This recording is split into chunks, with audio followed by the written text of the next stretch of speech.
सभी के साथ शांति के साथ रहने और पवित्र होने के लिए हर प्रकार से प्रयत्नशील रहो। बिना पवित्रता के कोई भी प्रभु का दर्शन नहीं कर पाएगा।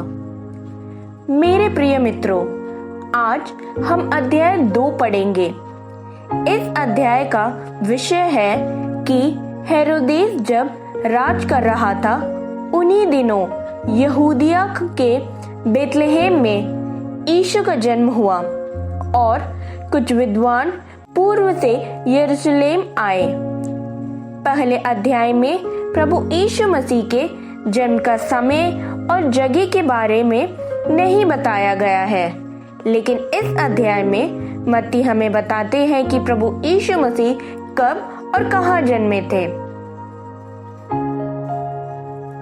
राजा हेरोदेस की बात किया जाए तो राजा हेरोदेस को इतिहास में महान हेरोदेस कहा गया है। हेरोदेस मक्काबी राजकीय परिवार से था, पर वह यहूदी धर्म में परिवर्तित हुआ। नए नियम में हेरोदेस नाम ही और भी अन्य राजाओं के नाम हैं।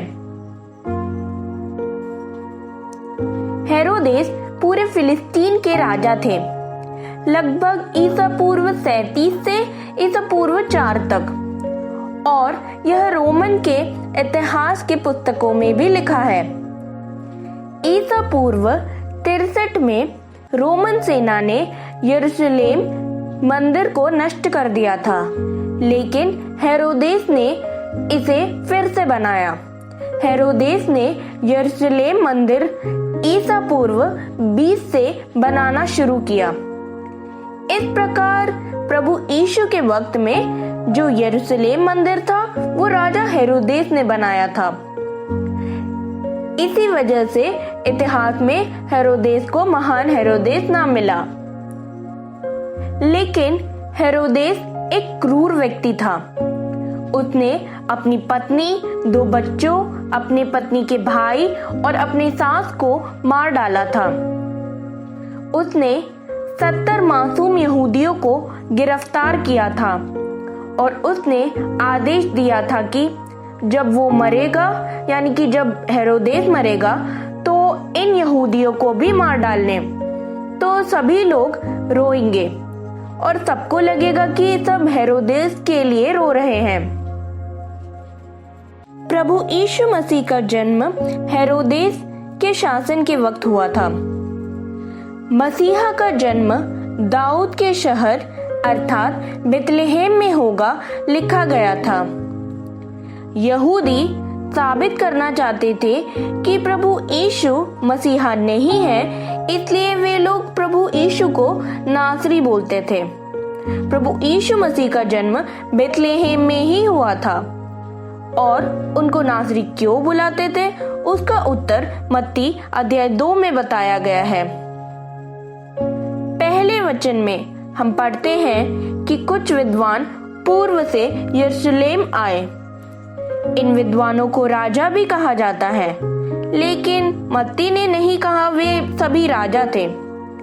विद्वान शब्द ज्ञानी को कहा जाता है। विद्वानों की जिम्मेदारी थी सितारों को पढ़ना। उन विद्वानों ने तारे को देखकर उसका पीछा करते हुए बेतलेहम पहुंचे। जब संसार का राजा जन्म लेगा, तब पूर्व दिशा से एक तारा दिखेगा। ये था गैर यहूदी का मानना। और यहाँ हम देखते हैं जब संसार के राजा का जन्म हुआ, मतलब जब प्रभु यीशु का जन्म हुआ, तब विद्वानों ने पूर्व दिशा से एक तारा देखा। पुराने नियम में इस तारे और प्रभु यीशु के जन्म के बारे में बताया गया है।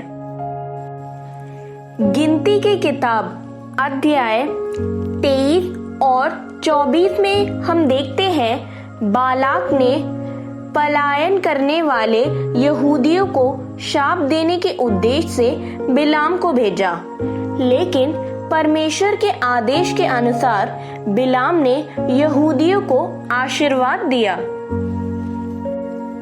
गिनती अध्याय 24 वचन 17 में लिखा है, मैं उसको देखूंगा तो सही परंतु अभी नहीं, मैं उसको निहारूंगा तो सही परंतु समीप होके नहीं। याकूब में से एक तारा उदय होगा और इज़राइल में से एक राजदंड उठेगा जो मोआब की अलंगों को चूर कर देगा। 3 विद्वान याकूब में से उदय हुआ सच्चा तारा देखने के लिए आए थे। याकूब इसहाक का बेटा था और इब्राहिम का बेटा था इसहाक। इस प्रकार हम देखते हैं पुराने नियम के वादों की पूर्ति नए नियम में प्रभु यीशु मसीह में हुई। क्रूर राजा बालाक ने यहूदियों को शाप देने के उद्देश्य से बिलाम को भेजा। बालाक इस्राएलियों को नष्ट करना चाहता था। इसी प्रकार मत्ती की पुस्तक में भी हम एक क्रूर राजा को देखते हैं, हेरोदेस।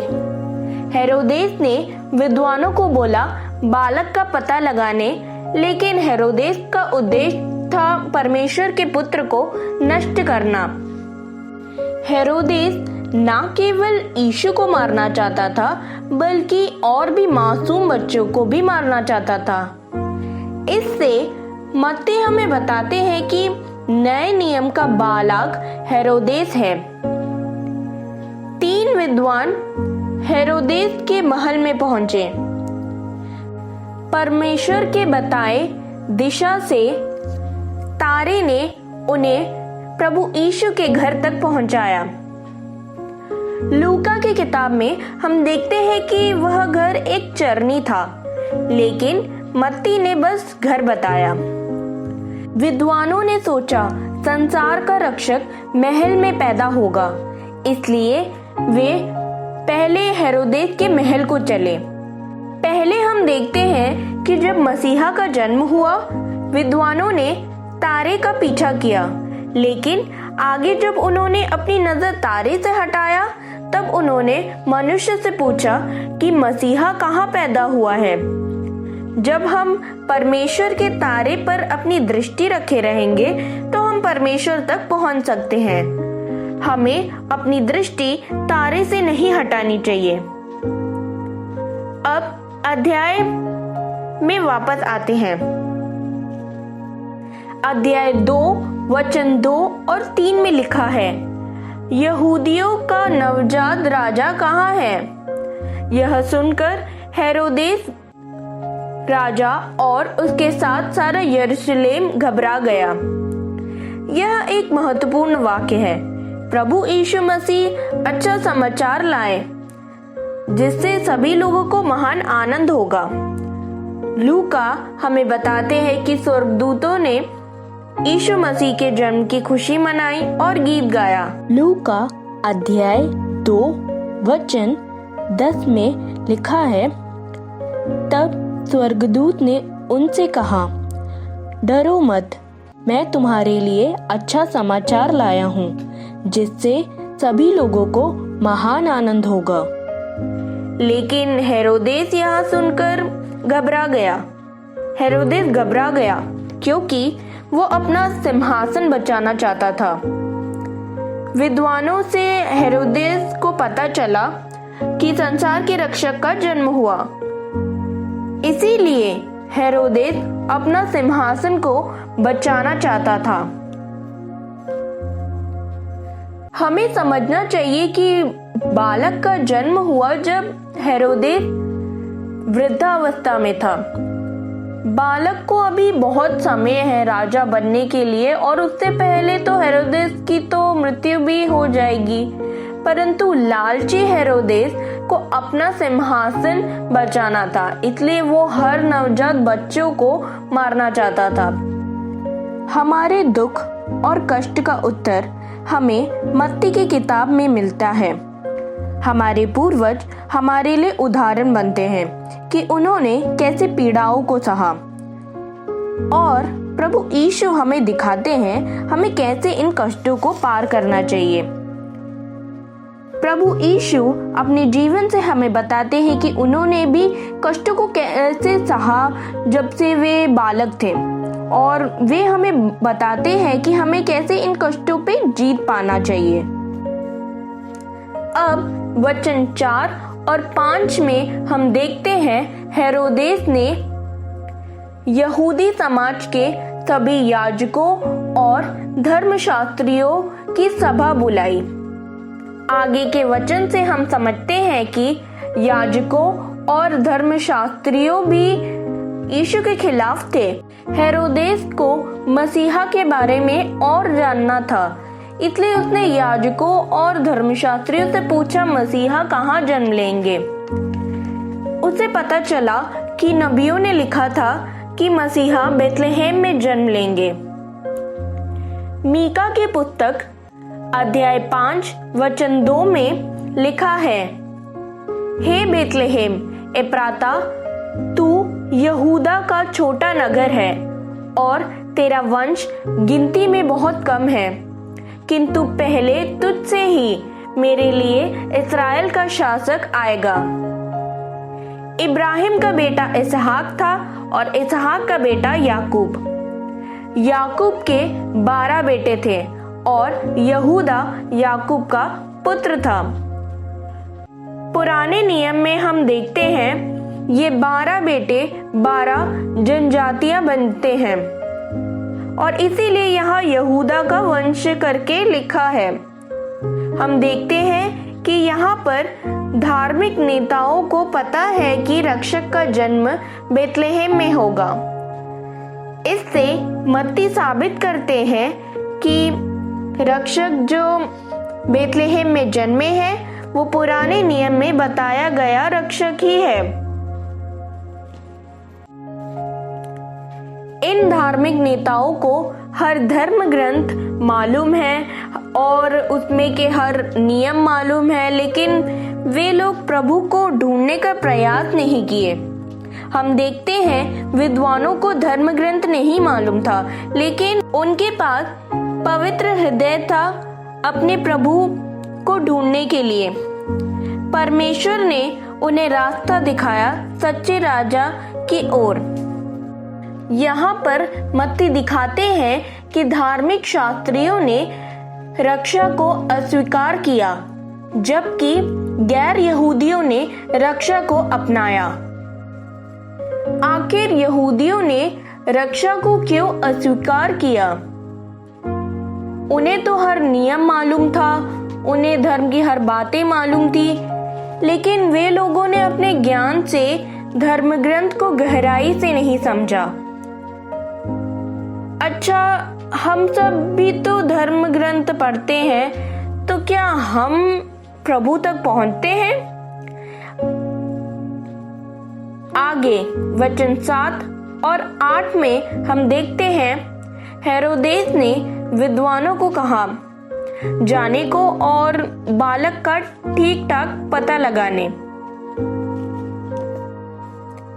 उसने ये भी कहा कि जब विद्वानों को बालक मिले तो उसे खबर देने, जिससे वो बालक को प्रणाम कर सके। हम यहाँ हेरोदेस के ढोंग को देखते हैं। ढोंग उन व्यक्तियों का स्वभाव है जो प्रभु यीशु के खिलाफ है।